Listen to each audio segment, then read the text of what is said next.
করলা খাবেন কিন্তু একটুও তিতা লাগবে না, গ্যারান্টি দিয়ে বলছি। ভিডিওটা দেখার আগে অবশ্যই আমার চ্যানেলটাকে সাবস্ক্রাইব করে দিও বন্ধুরা। যেহেতু ছোট ছোট করলা ছিল সেগুলোর জন্য আমি গোল গোল করে কেটে নিয়েছি, আর এখানে আলুগুলো কুচি কুচি করে কেটে নিয়েছি। এগুলোকে এখন আলাদা করে লবণ দিয়ে মাখিয়ে কিছুক্ষণের জন্য রাখবো, তারপরে আবার ধুয়ে নেব। এই পর্যায়ে ভাজার জন্য কড়াইতে দিয়ে দিয়েছিলাম সরিষার তেল, তার সাথে কিছুটা জিরা আর হলো কালো জিরা। প্রথমে দিয়ে দেব আলুগুলো।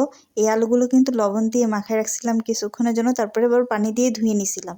আর এই আলুগুলো এখন খুব ভালো মতো ভাজা হলে এই পর্যায়ে দিয়ে দেব আমরা করলাগুলো। এই করলাগুলো কাটার পরে লবণ দিয়ে মেখে রেখেছিলাম, পরে পানি দিয়ে খুব ভালো মতো ধুয়ে নিয়েছিলাম, সেগুলোই এখন আলুর মধ্যে দিয়ে দিলাম। আলু আর করলাটাকে এই পর্যায়ে খুব ভালো মতো ভেজে নেব।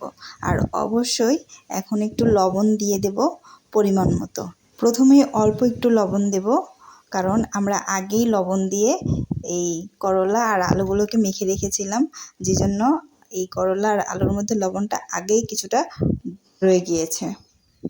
আর হ্যাঁ, এই ভাজির মধ্যে আমি অল্প একটু হলুদ দিয়ে দিয়েছি কালারটা সুন্দর হওয়ার জন্য।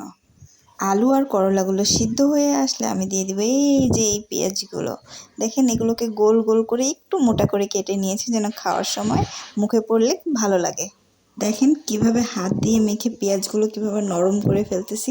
ঠিক এইরকমভাবে হাত দিয়ে পেঁয়াজগুলো নরম করে দেবেন, দেখবেন ভাজিতে খুবই ভালো লাগবে। পেঁয়াজটা সেদ্ধ হতে যতটুকু সময় লাগে ঠিক সেই সময়টুকু আমি এই আলু, করলা আর পেঁয়াজগুলোকে ভেজে নেব। এই যে দেখেন এই পর্যায়ে কালারটা কি সুন্দর আসছে। আর হ্যাঁ, অবশ্যই লবণটা চেক করে নেবেন, পরে যদি দরকার হয় একটু দিয়ে নেবেন। আশা করছি আমার ভিডিওটা আপনাদের খুব ভালো লেগেছে। আর যদি সত্যিই ভালো লাগে তাহলে অবশ্যই লাইক, কমেন্ট, শেয়ার করে পাশে থাকবেন। আর আমাকে সাবস্ক্রাইব করতে ভুলবেন না।